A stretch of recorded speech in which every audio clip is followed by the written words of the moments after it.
Hi, everyone, and welcome to episode 125 of the Veterinary Behavior Chat podcast. And I'm going to be tackling a little bit of a bigger topic today, and that is behavior and thyroid disease.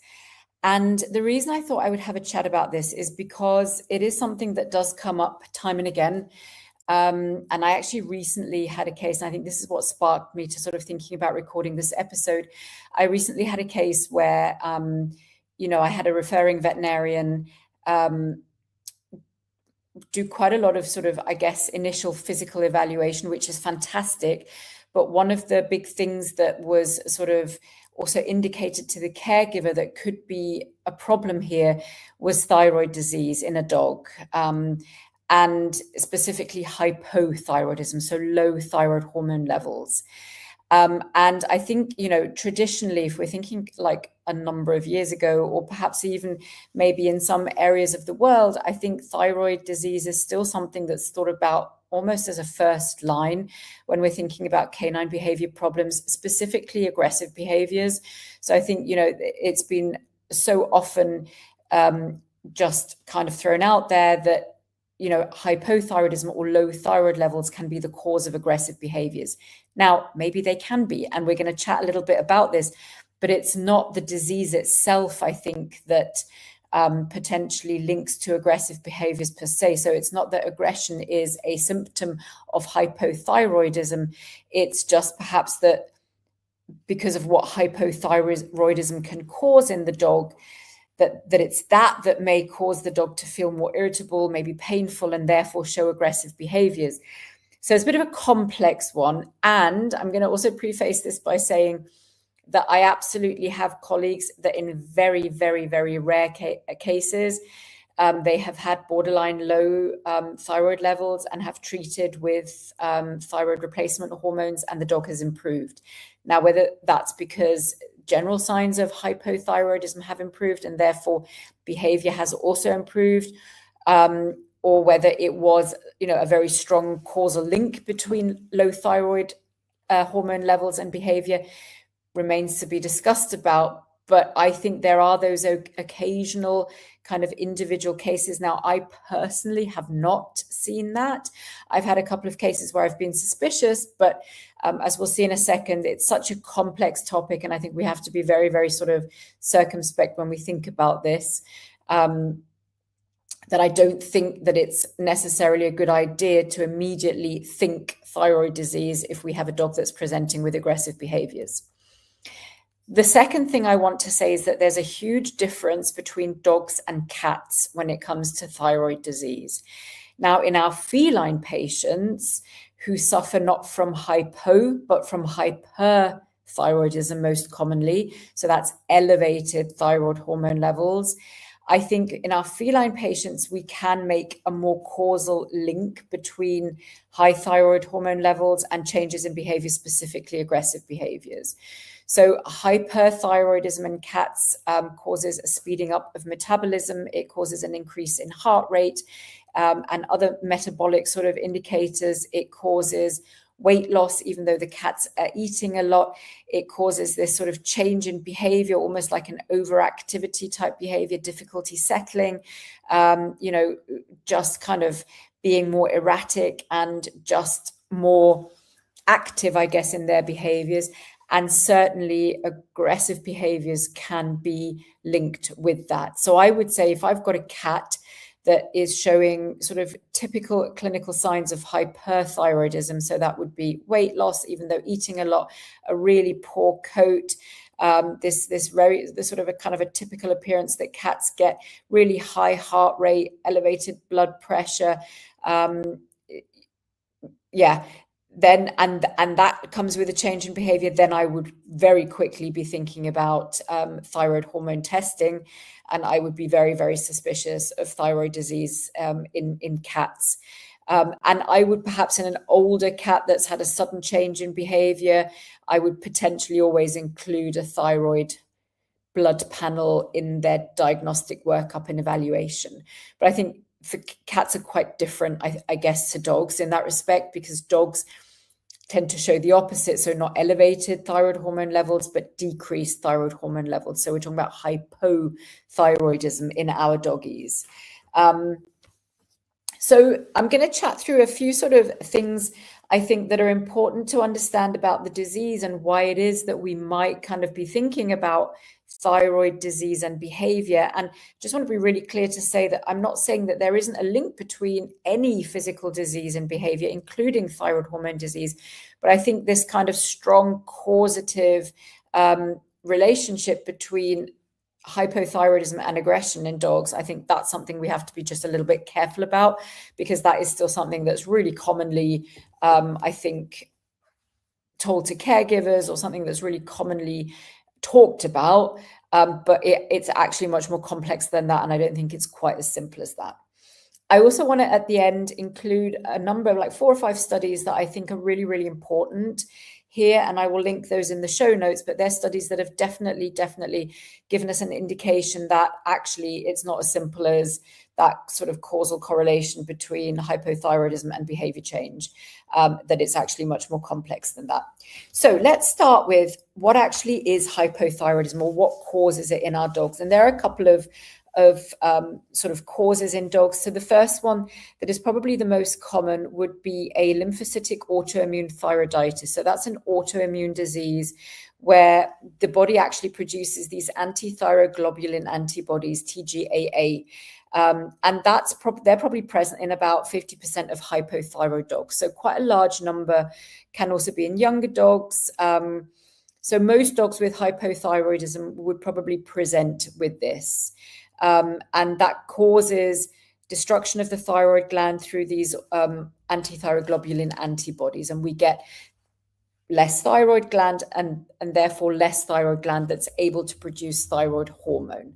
So that would be the first cause. The second cause is something that we call idiopathic atrophy. So basically where the thyroid tissue gets replaced by fat.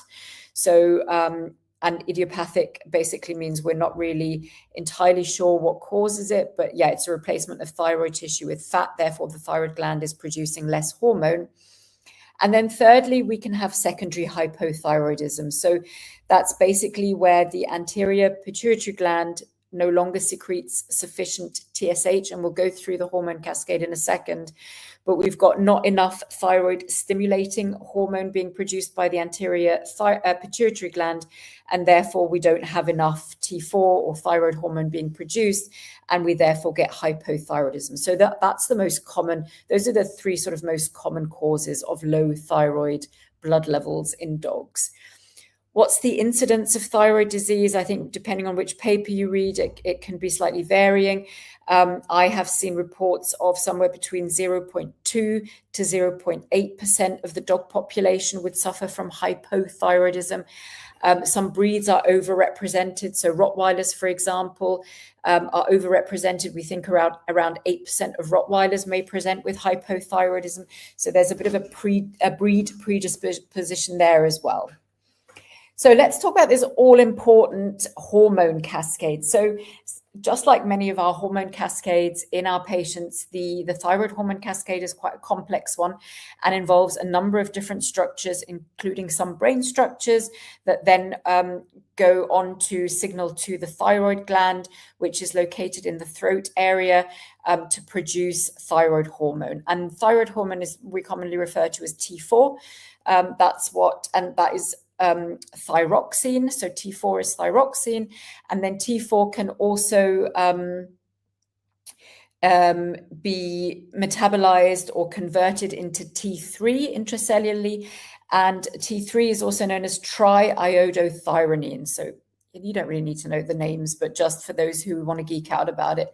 But T4 and T3, and T4 mainly, those are the end hormones that the thyroid gland produces. And how does the thyroid gland do that? Or according to what signals would the thyroid gland then produce the thyroid hormone? So it all starts off in the hypothalamus. So that's a brain area, a brain region, where basically we have the release of thyrotropin, or TRH, also known as TSH releasing hormone. So this is where it starts to all get a bit complex, but we've got TRH that's produced by the hypothalamus, and that then signals to the anterior pituitary gland, which is kind of at the base of the brain, to produce TSH, which is thyroid stimulating hormone. And then that gets released into the bloodstream and signals to the thyroid gland to produce T4. Now, why am I even bothering to tell you all this? It's because it becomes important for diagnostics. So we need to understand that cascade in order to know when we do a diagnostic thyroid panel, or when we do diagnostic thyroid blood tests, which of these blood tests are even kind of worth doing, and what does each of them tell us? And I'll talk a little bit more about that in a second. But that's basically your cascade. So you've got TRH released by the hypothalamus, that releases TSH in the anterior pituitary gland, and then that signals the thyroid gland to produce or release T4. Now, what does the thyroid hormone actually do? So what's it responsible for? And like with all endocrinological diseases or effects, it's always pretty multimodal and complex and multifactorial. And I am by no means an endocrinologist. I understand it as one basically understands these diseases as a vet, and also importantly, obviously for me, as it relates to behavior. So the thyroid hormone, is responsible for growth. It's involved in cognition, so cognition, learning, and also mood to some degree. It regulates oxygen consumption. It regulates metabolism and cellular function. Remember what I said about cats, that if we have high thyroid hormone levels, we have this overactive metabolism. It affects heart rate and heart contractility. So again, if you think back to cats, so if you've got high levels of thyroid hormone, you've got this massively elevated heart rate, and also sometimes what we feel is a stronger heart contractility. So the heart is contracting more, if you like. And again, if you've ever examined a hyperthyroid cat, you know, it's this really typical presentation of this like really thumping heartbeat. And when you even just put your hand up against their rib cage, because they're so skinny usually and they've lost so much weight, you have this heart that's kind of like beating, you know, through the chest up against your hand. So you have this elevated contractility and then also this really fast heart rate. And really importantly, and this is where we do get into the realms of behavior, thyroid hormone also affects neurotransmitters such as noradrenaline and serotonin. So we've got a little bit of an effect on neurotransmitters that are really important to us from a behavioral point of view.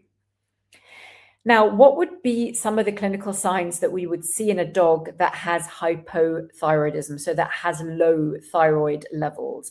And probably the biggest here that we would all know as clinicians and practitioners is lethargy and dullness. And that sometimes we have to be difficult if we're looking at older dogs, can be a differential diagnosis for canine cognitive dysfunction. But we will have a lethargic, dull dog, a dog that doesn't really want to be too active, that doesn't really want to move too much. We've got dogs that are overweight, and that can be due to this reduced metabolism. So the exact opposite to the cats that I was talking about.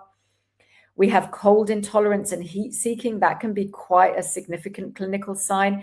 And then something that, again, we always talk about as clinicians, we have these skin signs, so these dermatological signs, whereby you'll have this bilateral alopecia. So these bilateral, usually around the flank area, bald patches. And, you know, again, if you think about this classical picture, we'll have a Rottweiler that comes in that's bald at both flanks, that's overweight, that's, you know, perhaps dull and a little bit lethargic. So this would be this sort of classical picture of hypothyroidism. From a neurological point of view, we can see weakness, exercise intolerance. That goes perhaps back to that lethargy a little bit. And we can also see myopathies and neuropathies. We might have impaired immune function. We definitely have decreased fertility, so reproductive problems. I think in male and female dogs, but for some reason I'm thinking it's more in males. I don't know why. Anemia, and then we can get osteoarthritis. And of course, as we all know, osteoarthritis can lead to pain. So it could be that we have a hypothyroid dog that's lethargic, listless, dull, overweight, in pain, has these sort of bilateral bald patches, And if you think about that, then it absolutely makes sense that that dog is going to have behavioral changes. I mean, some of these in themselves are behavioral changes, right? Like the lethargy and the dullness. And then if we think about kind of, the osteoarthritis and pain, we all know that these things lead to behavior changes. So it is possible that a dog that is hypothyroid shows behavior change, including aggressive behaviors if they're potentially painful or irritable or just feeling really unwell. And, and that is absolutely something for us to think about. But I think what we can't make the leap of is to say that hypothyroidism or low thyroid hormone levels cause aggression. We have to think about it in a little bit more of a complex way than that, I would say. Okay, so if we want to diagnose hypothyroidism, what are going to be the tests that are the ones that we really want to look out for? So obviously we might think measuring T4, because that's the hormone that is supposedly low. Measuring T4 is a good place to start. And we would, think about two differences. We've got total T4 and we've got free T4. Now, free T4 is the T4 that's not plasma bound, and that more perhaps closely represents the thyroid hormone that's freely circulating and that's in the intracellular pool. So that's not bound to any proteins. So that free T4 might be more significant for us. But then we have this complication, which is something that we call euthyroid 6 syndrome. And that means that dogs that are ill, perhaps from any other illness, can have low thyroid levels because they're ill. So a total T4 is potentially not a super reliable test. And we say that test, it's quite a sensitive test, but it's not very specific. So if a dog has low total T4, that doesn't mean it's specific for hypothyroidism. So the specificity of the total T4 is only about 75%, as there are definitely going to be some euthyroid sick cases.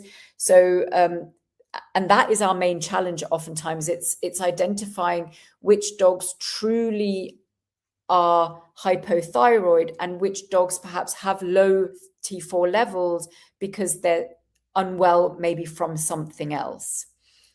So the free T4 is probably a more specific test than the total T4. And then we can also measure TSH. So remember earlier when I talked about that hormone cascade, TSH was the hormone that's secreted by the anterior pituitary gland, which is the one that comes before T4.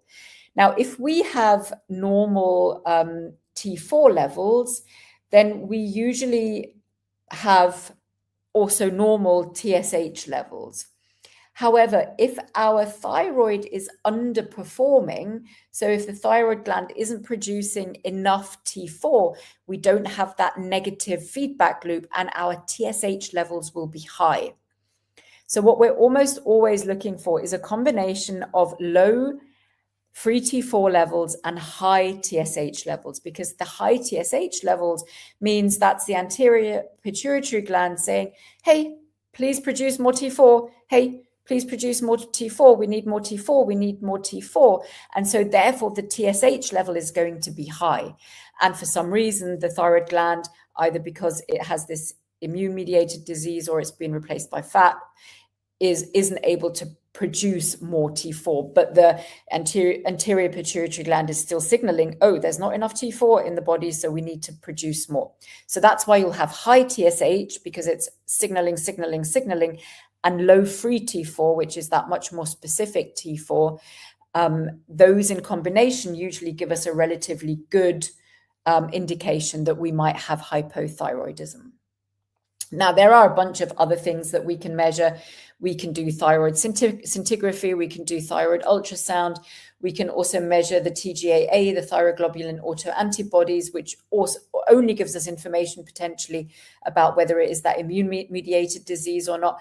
But you can see, like, the diagnosis of it isn't easy. There are a lot of other things to consider. Plus, we have daily fluctuating thyroid hormone levels, so they will fluctuate kind of throughout the day. So we always need to make sure that we test thyroid levels at the same time of day, especially if we're screening later on to see, if we are treating hypothyroidism and we're screening to see whether we've actually managed to achieve good hormone levels. We should always be taking the blood tests at the same time of day due to that kind of variance throughout the day. And then we've also got some dog breeds that have altered reference ranges. So bloodhounds, for example, so greyhounds fall into that category, have much lower reference ranges. So we need to take into consideration some of the breed individualities that are there. So I think diagnosing thyroid disease is really controversial. And like I said at the beginning, I by no means am an endocrinologist, and I'm probably not even qualified to massively talk about this.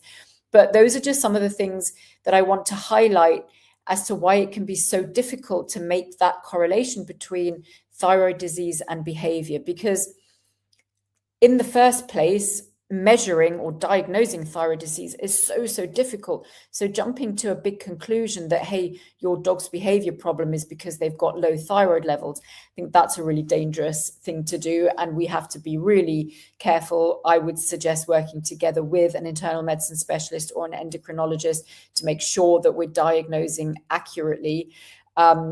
So the diagnosis itself is difficult. And then we have all those other clinical signs that hypothyroidism can cause, which in themselves can change behavior or are changes in behavior.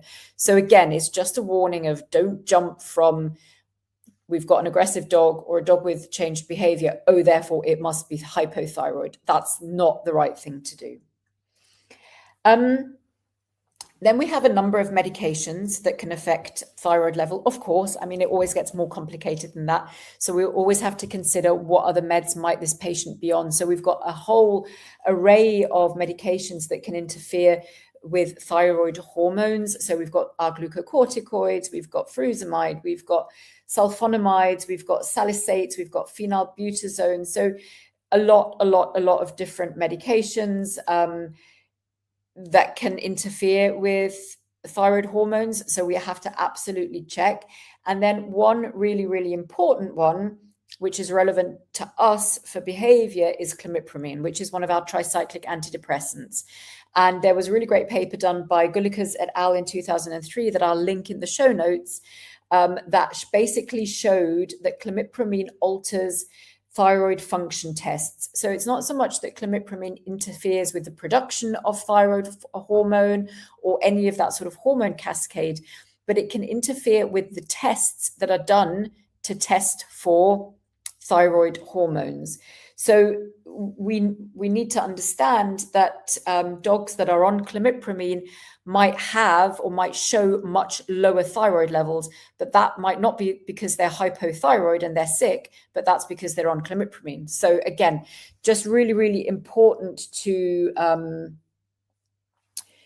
be aware of all of these things and to put these into the big picture because they can be quite complex. And I'm going to just read you an excerpt from this paper, this Gulikas paper. So it says clomipramine has been reported to cause significant decrease in serum T3 and T4 and free T4 concentrations in dogs detected on after 28 days of administration of clomipramine.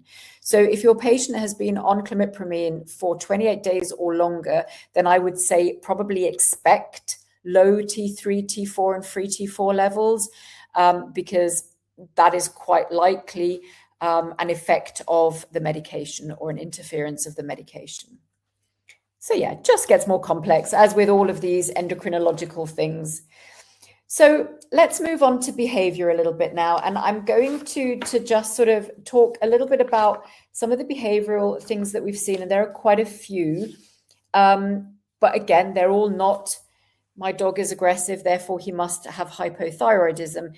But obviously, being a hormone and understanding how important hormones are to overall behavioral health, it makes perfect sense that thyroid hormones should also have an effect on behavior.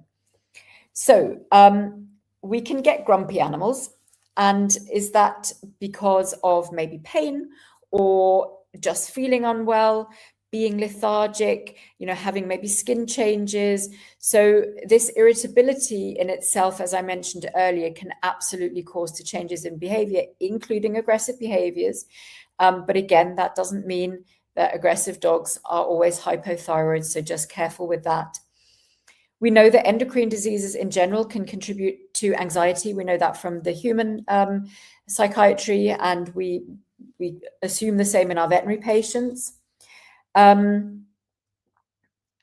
We know that hypothyroidism can affect cognitive function. So that's, again, something that we need to think about. Affects mood. Thyroid hormones can affect serotonin. And there is actually, in the Radosta paper, there are a couple of really nice points that came out of that. So specifically to that. So the first thing was that lethargy, irritability, and pain. The second thing that was found was thyroid hormones or low thyroid hormones resulted in impaired transmission of serotonin at the postsynaptic 5-HT2A receptor. We had increased metabolism of serotonin in the cerebrospinal fluid, and we also had alterations of monoamine synthesis, turnover, and release in general. So thyroid hormones affect all of these neurotransmitter activities. So therefore, if we have altered thyroid hormone level, we're very likely also going to have alterations in monoamines, in serotonin, in the metabolism of serotonin, all these kind of effects. So therefore, we can have behavior effects. So I think, again, really important to note, it's not, hypothyroidism equals aggression, but hypothyroidism or altered thyroid hormone levels can absolutely affect behavior in many different ways, including effects on neurotransmitter function. And I wonder also, whether in cats, even though we don't have any obvious papers to kind of demonstrate that, but I'm sure if we've got like hyperthyroidism in cats and therefore altered effects on neurotransmitters, then that has to also play into those behaviors that we see in cats. So we know that cortisol inhibits TSH release. Now remember, TSH was that thyroid stimulating hormone produced by the anterior pituitary gland. But that means that stress on its own can diminish thyroid hormone levels. So stress may have an effect on thyroid hormones. So it's not just that thyroid hormone alterations can affect behavior, but also that behavior or stress in particular can affect thyroid hormone. So that's an important one as well. And then I think, another point that sort of came out of this paper was that aggression needs to be considered as a multifactorial problem with all the different components, not just again, that simple correlation between hypothyroidism and aggression. In terms of anxiety, dogs with hypothyroidism were not more anxious than dogs without thyroid disease.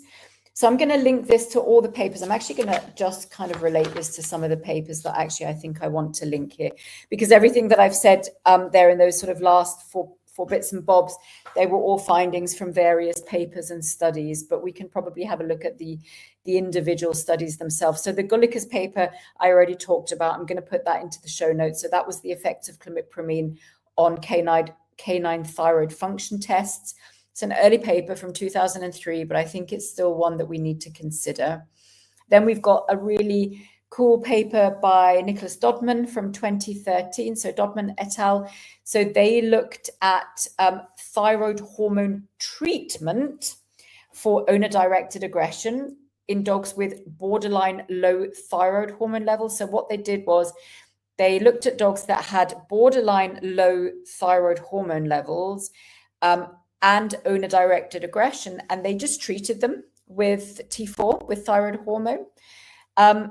However, the number of aggressive events decreased in both groups. So this was a placebo-controlled study, right? So they gave thyroid hormones to the aggressive dogs, but also they had a placebo group, and the aggressive events decreased both in the treatment group as well as the placebo group. So we cannot conclude from that it was the thyroid hormone treatment that decreased the aggression, because also in the placebo group, also the aggressive events decreased. So that might have been something else that they perhaps recommended as part of the treatment in the study, but was not directly associated with the T4 treatment.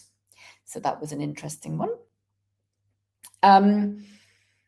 Then we have a study by Carter et al. From 2009.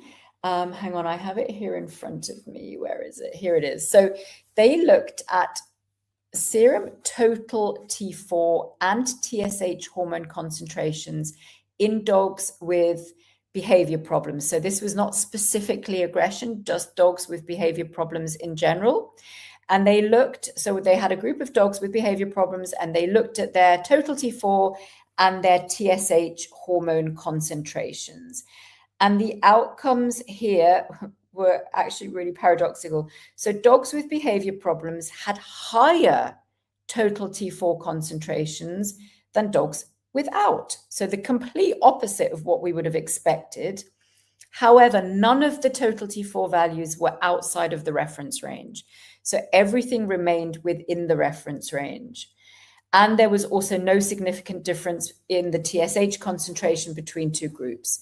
So that was a study that pretty much conclusively showed that dogs with behavior problems did not have alterations, or certainly hypothesized alterations, i.e. lower levels of total T4, and they didn't have any changes in TSH levels. So no correlation found there between behavior problems and behavior changes. I'm going to link all of these studies into the show notes for anybody who wants to see them. Then we have a really nice study by Lisa Radosta from 2011. And it was quite a complex one, this one. She looked at a number of different thyroid analytes in dogs aggressive to familiar people and in non-aggressive dogs. So this is looking specifically at aggression. Remember, the Carter paper was behavior problems. This is again looking specifically at aggression. Now, the only change that they saw was in a thyroid analyte called T4AA, which is, I'm going to find that for you. T4AA is thyroxine autoantibody, T4AA.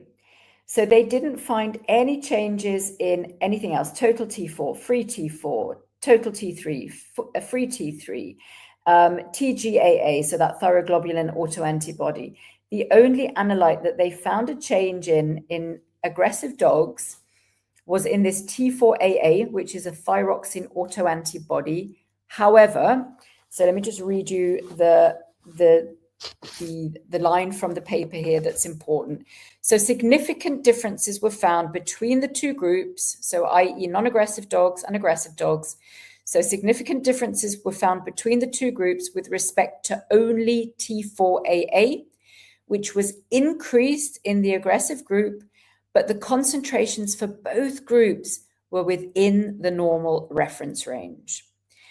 So nothing out of reference range. So the aggressive dogs had slightly higher T4AA, but neither of the groups had T4AA that was anywhere outside of the reference range. So that was another interesting paper to show that thyroid hormones probably don't have an effect on aggression, or there isn't a link between altered thyroid hormone levels and aggression.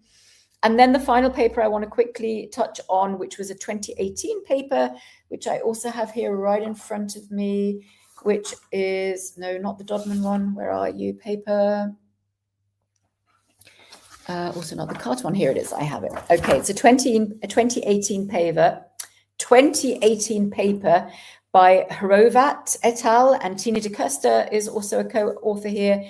Tini is a diplomate of the European College of Veterinary Behaviorists, and they looked at behavior in dogs with spontaneous hypothyroidism during treatment with levothyroxine, so treatment with T4.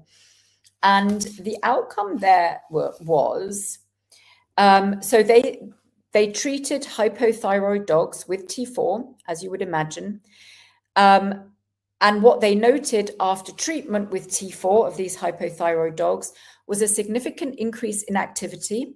So if you think back to the clinical signs, that makes perfect sense, right? So we have an increase in activity. So all of a sudden we don't have this lethargy and dullness anymore. So the dogs became more active, but there were no changes in behavioral signs after 6 months of treatment.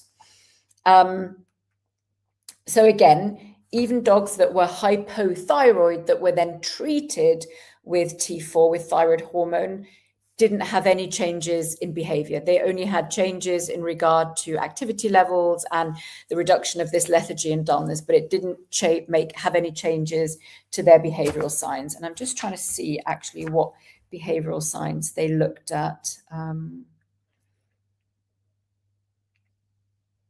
It doesn't say. It says somewhere deep in the study. So if you want to dig deeper and just have a look at whether there were any behavioral presentations. Hang on. No, I can't find it off the top of my head. So yeah, have a look. I'll link the paper. I'll link the paper in the show notes as well. It's a little bit unclear as to did these dogs present with behavior problems, or were they just hypothyroid and there wasn't any change in behavior other than the change in dullness? But we'd want to know what behavior we're talking about here. So I'm going to read that again in a second, and you can also dig deeper into that. So those are the papers I just wanted to chat about. So we've got the clomipramine paper, then we have the Dodman paper that looked at owner-directed aggression. Then we had the Carter paper that looked at behavior problems in general, the Rajosta paper that looked at, again, aggression towards familiar people. So same group of dogs as the Dodman study looked at. And then we have the Horovat et al. Paper, the 2018 paper, looking at hypothyroid dogs that were treated and that didn't show any changes in behavior signs other than decreased lethargy. But we need to dig a bit deeper into what behavior signs they were talking about. So that concludes my little delve into thyroid disease in dogs. Again, I just want to absolutely caveat this by saying I'm a veterinary behavior specialist. I am not a veterinary endocrinology or internal medicine specialist.